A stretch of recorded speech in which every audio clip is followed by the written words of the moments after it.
So I'm assuming that, sorry, I haven't actually updated the slide properly. No amendments um, to the last meetings, things review of actions. I think we've confirmed the additional road crossings in the previous Sorry, meeting. Jason, there's just one back. Yes. I added something in. There was a comment from Frederick that he said we should add to the minutes. Oh, okay. All right. Well, we'll do that then. Okay. Yeah. All right. Okay. I thought that was from last week. Yeah, the idea is just to ensure that, okay, you have presented to us, it's my understanding that you have presented to us 2 examples, but that you are working on the various road crossings that has been identified in the image that I shared with you. Yes. Yeah. Okay. All right. So it's confirming those additional road crossings, and then priority 1 and 2 road crossings at 10 and 100 years.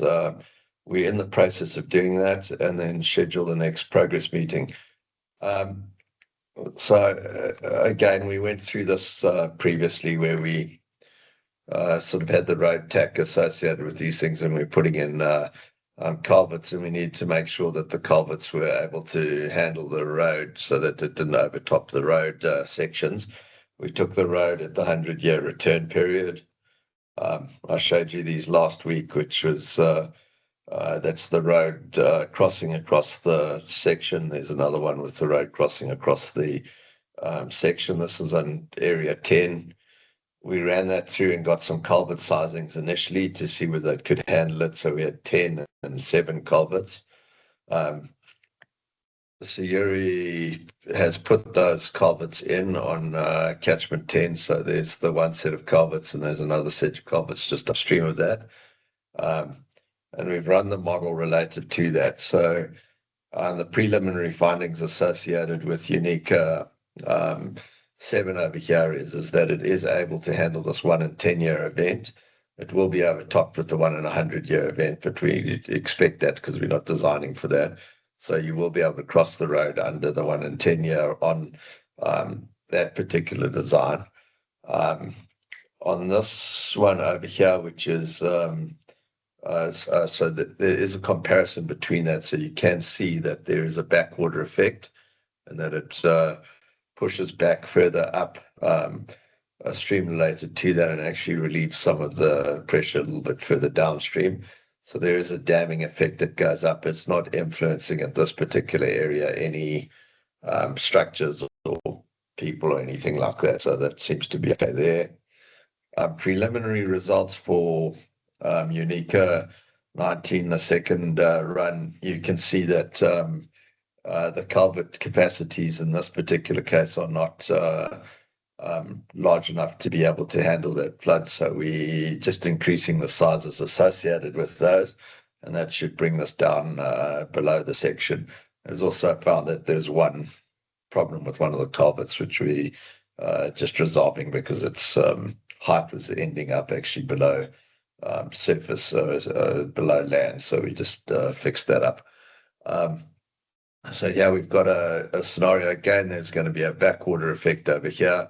Again, we don't think it's going to impact anything upstream of it that's of any importance. I think you're okay with that, and we'll again increase the level of that. So we actually got this in run at the moment, and so it's taking a little while just to get results out. So given the design sort of criteria, I think we'll be able to handle both of these runs quite effectively. We've moved on to catchment 10 now, and we're doing road crossings associated with that. So there's a substation between what's the RC, the road to the substation UK 26. So that's the setup that we put in there. We've got a similar road crossing between UK 20, UNK 21 and UNK 25. Similarly, road crossing at UNK 26 and 22.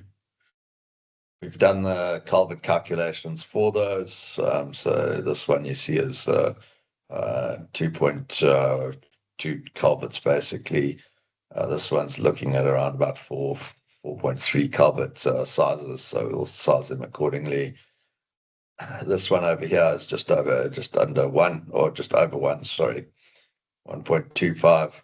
Then a smaller one over here, which is to UNIKA 17 with a culvert size of 0.2. So a single culvert will manage that quite easily.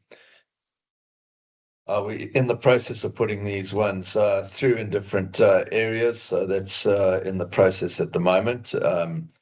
There are some concerns associated with some of these road crossings here. What you can see is there is a bit of farming in this area, and an extended backwater effect might will flood into these areas here. So that might be a little bit of a concern for you to have a look at.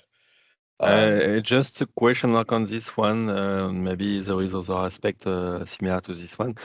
What would be of interest would be to say, okay, yes, we may have an impact of reverse flooding, but currently my expectation would be to see that this is already under flooding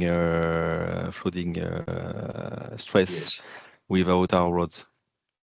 So to Without the highlight road. what would be the variation, because Yeah. definitely what I'm thinking about is that it's effectively in the flooding area because they consider that the earth or the quality of the ground is in a better shape because of the flooding, repetitive flooding on the annual flooding area.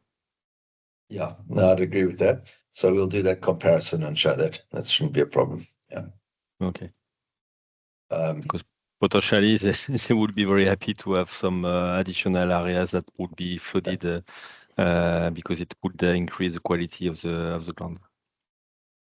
yeah, it also it's possible that they could actually even have an improved situation where with the culvert there, it will dam up a little bit behind that. So they might actually have a more sustainable water supply there for a short while. So that's Yes.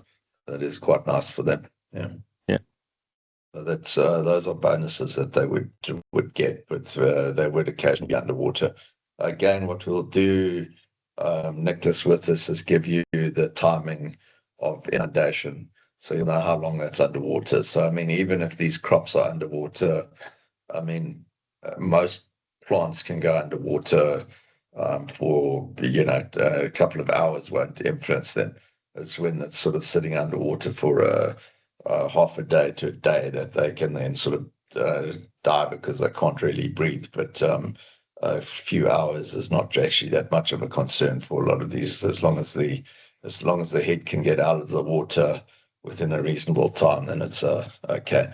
So we're busy with these, and I think we'll have everything completed for you by end of next week, because we're setting up the other. There's another catchment that's still got some road crossings in, but this simulation will be starting within the next next day or so on some of the computers that we've got, and that should be run through. And yeah, I mean that's generally what we've got at the moment.